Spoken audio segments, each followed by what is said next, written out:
Hi everybody, and welcome back to Kevin's Carvings. Today we're going to carve a small elephant, the one that we did in the drawing in the previous video. So what I did here is I got a piece of cottonwood bark. I didn't have a basswood egg, so I just shaped it into an egg shape. And I'm going to start by drawing the design of the elephant that we put on paper earlier in the week. Now, I'm just going to do that a little bit here, and then I'll fast forward through it because I think we covered it enough in the drawing part of doing this elephant.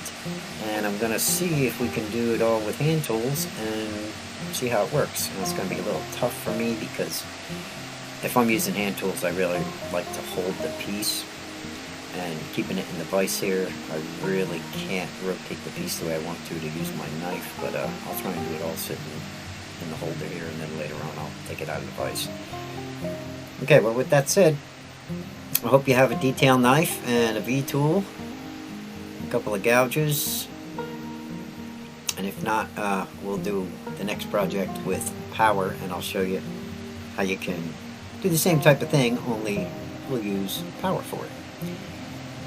Okay, now let me try and fast forward through the rest of this because it's just going to be long and tedious to watch me, and we got enough of the video to cover. So here we go.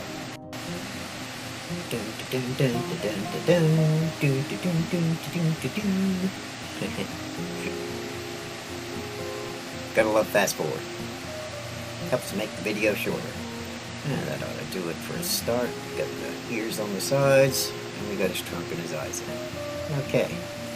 Next, we're gonna take a gouge out of our set. Okay, this one right here I have in a power handle. It's a flex cut gouge.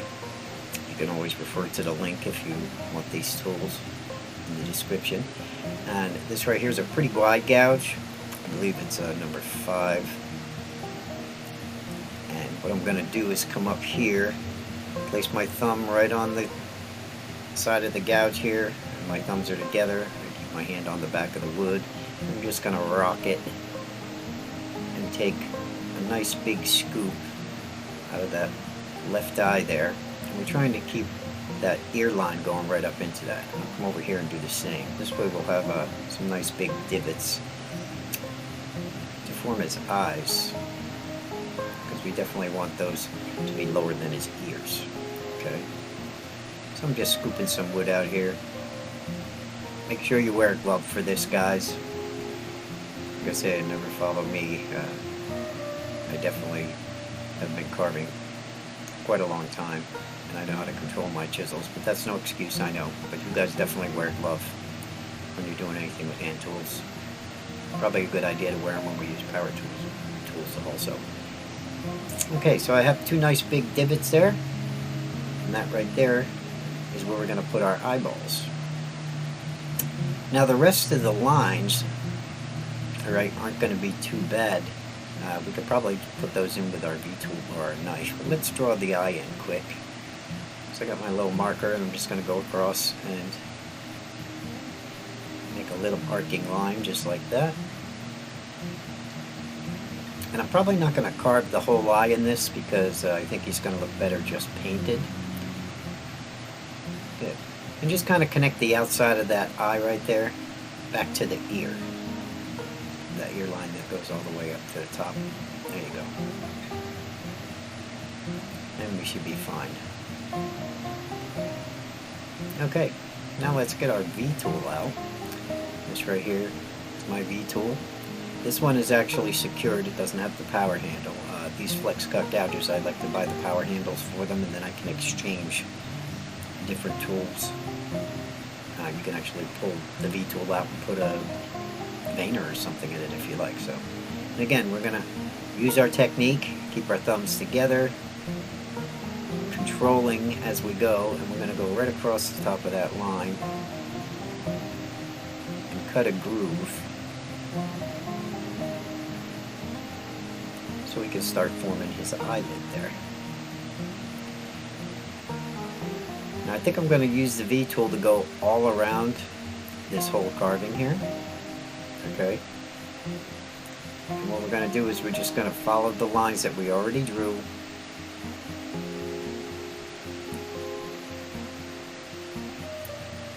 you're going up or down, I'm trying to hold this thing, and it's much easier to rotate a piece when it's in your hand.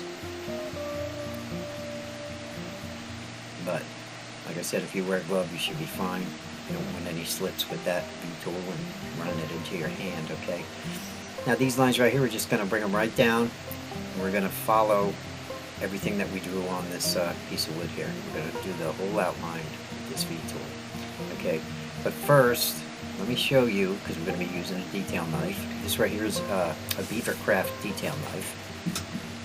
And since it's a beginner channel and a beginner video, I'd like to show you a quick way to strop your knife.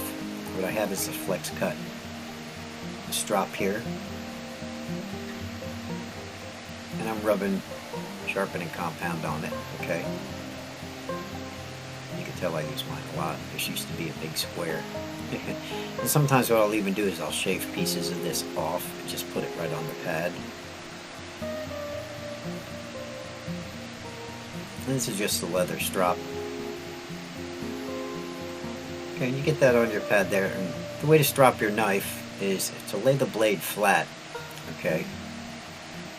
And slide it back and forth. Flip it, press down, slide it, and try to keep the knife flat so you really get to polish that bevel up on it. And you should do this every 10 minutes or so when you're carving. Okay, and it'll keep your knives nice and sharp, your knives.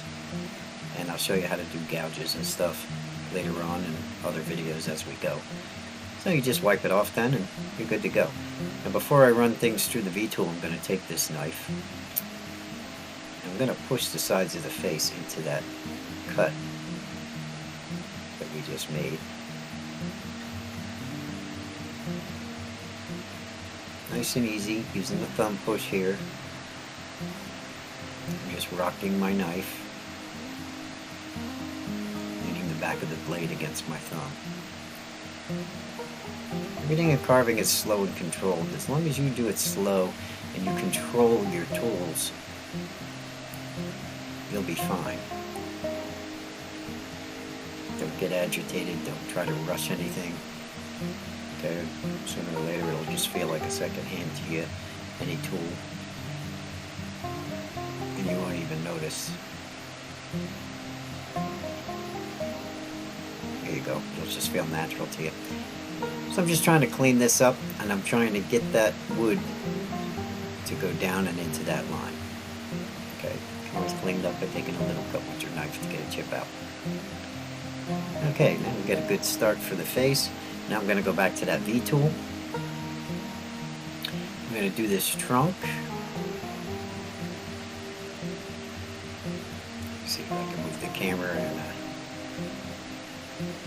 let you guys see me. I'm going to try to keep my arm out of the way, but it's almost impossible here to do that when we're doing stuff with hand tools and I'm not holding the carving. I'd need an overhead projector for that. But all I'm doing is I'm following the line of the V-tool that we cut in. Okay, we're going to use this to make our stop cut all the way around here. Okay, see how that can slip a little bit? That's why you never want your finger in front of it, okay, especially when you're pushing up. Now if I was holding this, that wouldn't happen because I would just turn the wood the other way. So always make sure, if your thumbs ain't together, that your fingers are always out in front of that V-tool or whatever tool you're holding. Okay, got the trunk pretty much cut out there, well, outlined anyway. Now we're going to do the ears. I'm going to do the same thing. Something finished with the front of the trunk here. And we're going to go around and do the ears, and I'm going to do those all the way to the back. And if you want it deeper, just run your V-tool through it again. Sometimes it takes a little bit of wiggling. Now you got a chip coming off there. When that happens, start cutting again, but come from the other direction.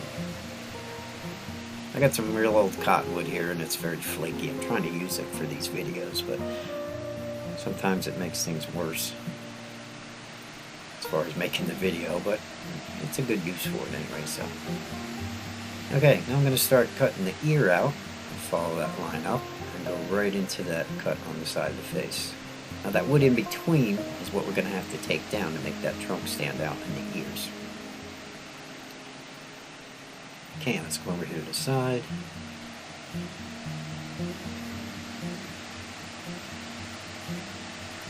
And I'm going to outline the ears. And I'm going to do that and go all the way around the back. Okay, we're going to try and give them a little bit of that little point there at the bottom. You see how the ears aren't just straight across. They're not dog ears, they're elephant ears. So we want them to have kind of like that W-shaped wave. When you get to the back here, go right off the back of the wood.